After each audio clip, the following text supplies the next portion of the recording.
What's going on, guys? Back today, another weekend install. Today is something a little different, something that I don't do very often, I guess you can say.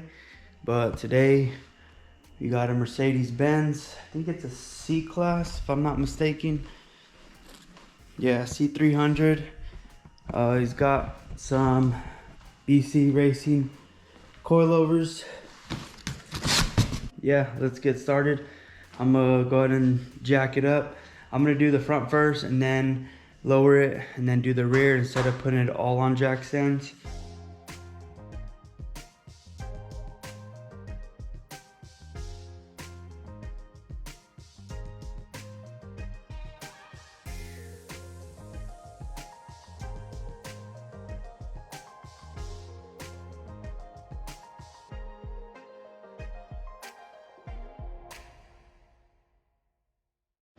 Alright guys, so check it out. I got the top bolts. There's three. 1, 2, 3. I got 2 of them out. One of them is just hand tight in here just to keep it from falling down. And then down here, it looks like right here we got the sway bar end link. Gotta take that bolt off. And then we got this bolt that goes to spindle or the knuckle, whatever. And then down here you got 2. You got one on here and then one on the other side. And then you're gonna want to make sure you're careful with these wires. This wire, this might be the speed sensor, and then the brake line. Just want to be careful when you're taking all this stuff out so it doesn't break. And also looks like on this car they got these sensors here. I'm assuming they're probably for the headlights. It has probably adjustable headlights, and that's connected to the sway bar, so just be mindful of that. And then this car, Mercedes-Benz, have these I think they're called reverse torques, I can't remember, but this is a E18 and that's for this top one. And then down here looks like the same thing but a smaller one, E14. Let's see. Yeah, so I don't know if you guys can see that down here, but there's a bolt on this side and then on that side, and it's an E14, and this top one is an E18. So I'm gonna get this line or these connectors off, make sure that they're not gonna be pulled on or broken, and then I'm gonna start taking off those bolts.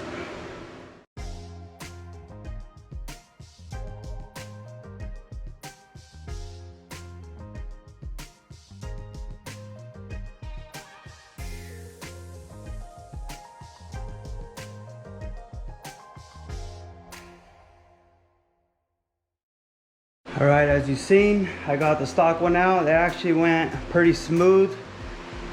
So I got the coilovers right here. And one thing I do want to mention is on a lot of these nicer ones, I guess specific models, but you see it says Benz, the year, make and model, and then right here it says FR. So that means front right. And then this one says front left. So if you're not aware, the front left is the driver's side, the front right is the passenger side. So I'm gonna go ahead and grab this front left, and these come with the sway bar end links, shorter sway bar end links. So you're gonna have to take off the stock end links because they're gonna be too long. And these come with their own hardware as well, so make sure you take these off before you put them on, because you'd be surprised, I've seen people leave those on. And yeah, so this also has, I think it's like 32-way adjust, dampening and camber adjustments. Now these are all factory set up, so I don't touch the spring rate. The spring rate you should leave alone if you don't know what you're doing. And for the dampening, I usually put it in the middle. I think it's like 16. So I start from soft, or you can start from all the way hard and go down to the middle. And then there's no reason to adjust the camber or anything, so I'm just gonna make sure that these bolts are tight. These camber adjustment bolts are tight. And when you throw it on, you wanna make sure that these locking rings or collars are gonna be tight as well, which normally they are, but in some cases, I've had it where they're loose. So we just wanna make sure that all those are tight. So I'm gonna go ahead and throw this in. All right guys, so another little trick I want to put in this video is when you're swapping out the end link, there's a bolt down here on the stock one, it's an 18, and on the aftermarket BC one, it's a 19. But it's hard to get torque back here because there's not a lot of room unless you have a stubby one. But what you want to do is just put tension on this. So just basically kind of just put tension on it like this and tying up that bolt with the ratcheting wrench or whatever you have that can fit back there. And another thing is, don't connect it until you disassemble the other side, because if you put it up, there's going to be tension on the other side because this one is obviously smaller. So it's going to be a pain to get this one on and to take that one off. So leave this one off until you get that one off and the shorter one on, and you can lift them both up and they'll both fit in perfectly. So with that being said, I got this side all done, all bolted up, everything is good, nice and tight. I just gotta tighten up these top ones. Like I said, I tighten up those camber bolts or screws. I set the dampening to 16 right in the middle. The customer can adjust that accordingly, whatever he wants. So I'm gonna go ahead, tighten up these top bolts and move on to the other side.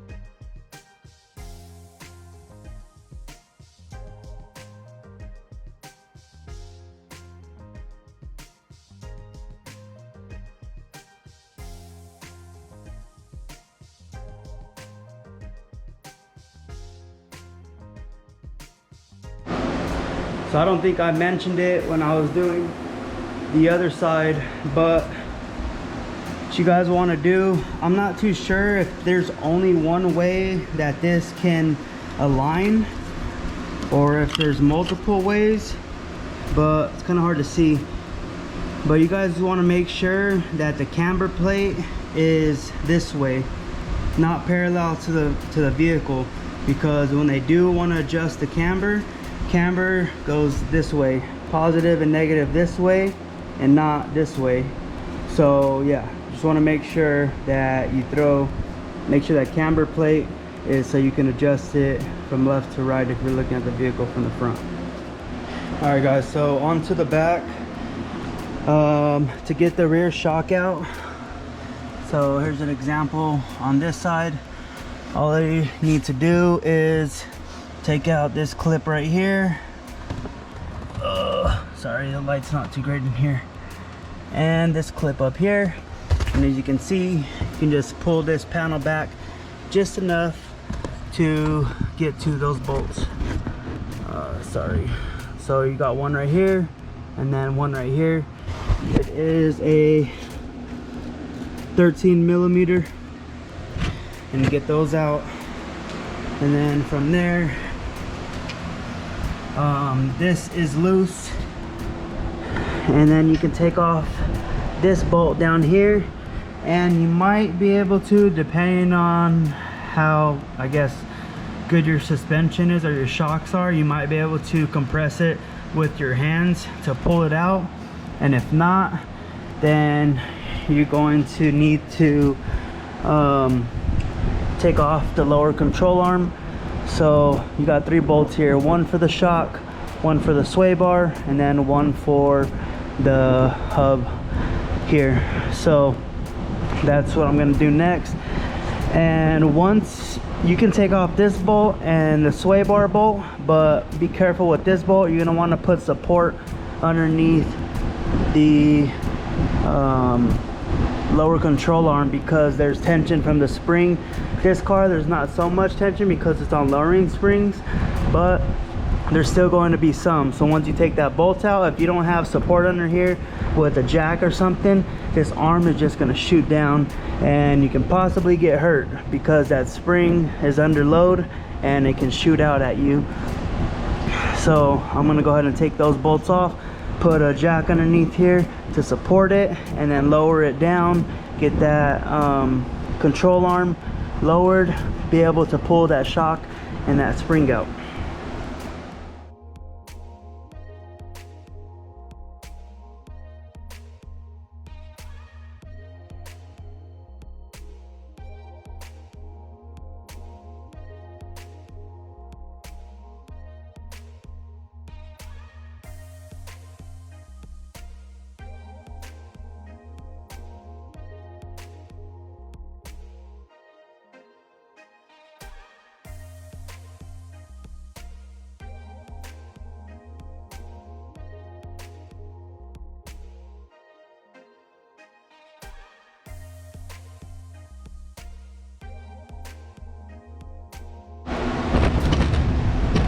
Alright guys, so like I was saying, the customer wants to be as low as possible.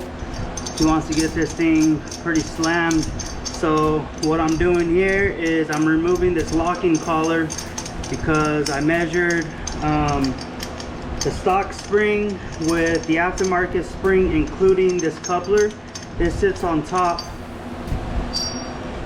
So let me get this back on really quick, and then I can show you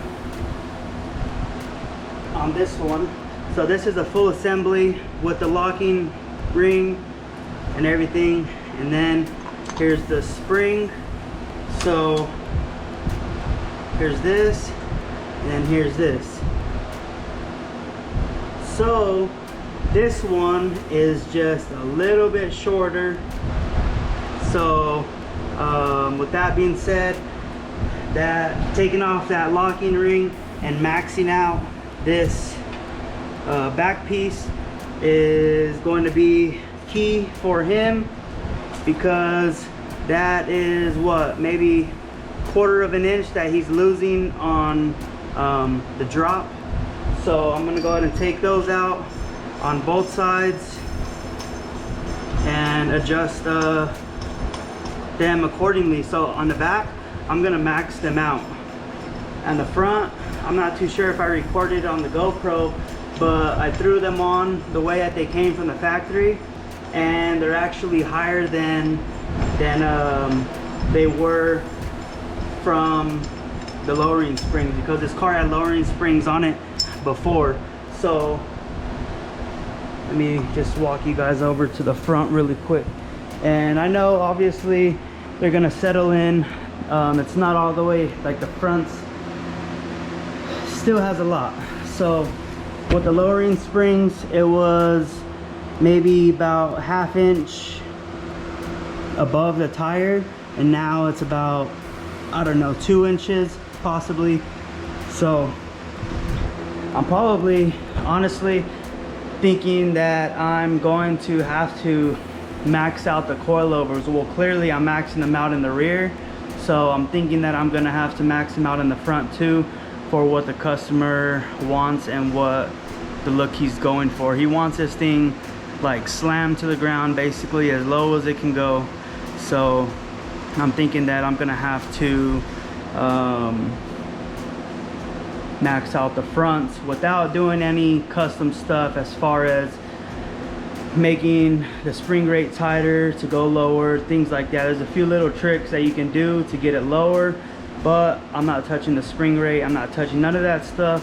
I'm gonna max it out how I can for now, and then later down the road he's like, hey man, I want to go lower, and I'm gonna tell him, well, I can do it, but there's certain things that you need to keep in mind, like taking off those locking collars. In the back it doesn't matter because the one that the spring sits on, it sits flush to that cup, so that's not a big deal. But the front, you remove one of those locking collars and it could possibly twist. So yeah, so I'm gonna go ahead and finish up doing this, putting this back together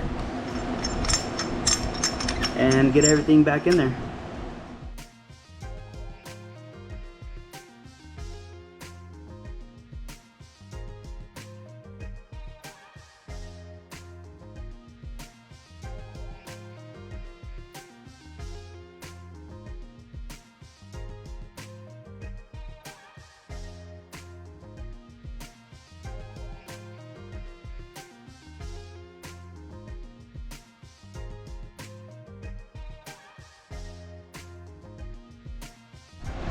Just like that, all back together.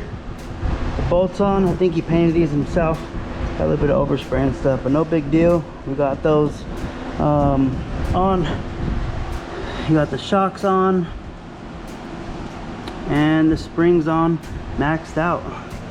So pretty simple. I definitely thought that the back was gonna be a lot harder, a little bit more complicated, but it definitely wasn't too bad. The front wasn't too bad as well. And like I said, those two bolts right there. All right guys, so I got it done. The front, like I said, still needs to be adjusted, but I wanted to call him, let him know what was going on, because like I said, he wants this thing low, like pretty much slammed, and that's maxed out. And that's, like I said, because I took off those locking rings, so I gave it a little bit more low.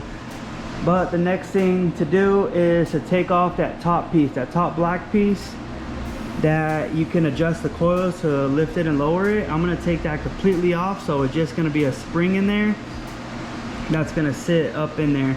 So I told him about it. It might make some noises or whatever, because it's gonna be just a spring in there, and it's not gonna be like I'm gonna adjust the shock so the spring isn't gonna be able to bounce around or move and everything, and the weight of the car is gonna be fine, but I just wanted to let him know. So that's where I'm at right now. All right guys, I'm back, and I got started on one side. So like I was saying, I took off this adjustment completely, and I went ahead and used I don't know if you can see it, but I used the factory like rubber grommet that goes in there. So it has that, so it should be a good amount lower. And also I maxed out the shock. So the reason why I maxed out the shock is because now everything is, the bolts are in. This spring, it wiggles a little bit, but if he goes in and out of a driveway, the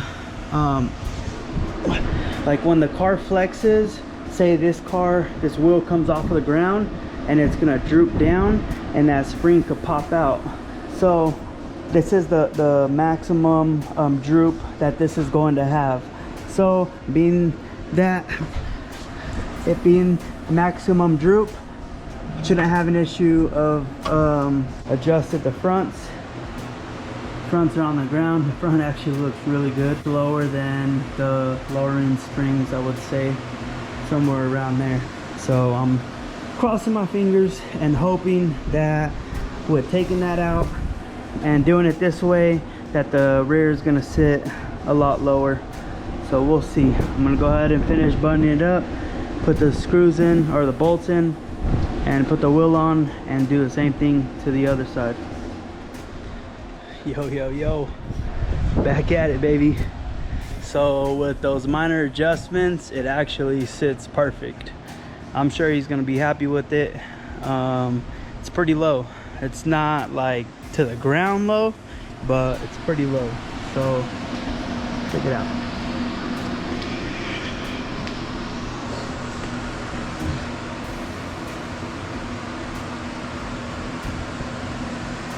It looks good. It looks good. So I'm gonna take it around the block, take it on a quick test drive, but I think it looks good, man. It looks super good. It looks clean. Definitely a lot lower than it was, in my opinion. If you guys have any questions, comments, like anything about doing an install on this, try to put in as much as I could without it being like a full how-to video, because I don't really like doing a full how-to videos, but throw some stuff in there that might help out somebody that's looking to do it themselves. So yeah, here we have it, boys. C300 Mercedes-Benz BC coilovers. But I hope you guys enjoyed the video. If it helped you in any way, appreciate the like and all that good stuff. So yeah, whip around the block. Peace out.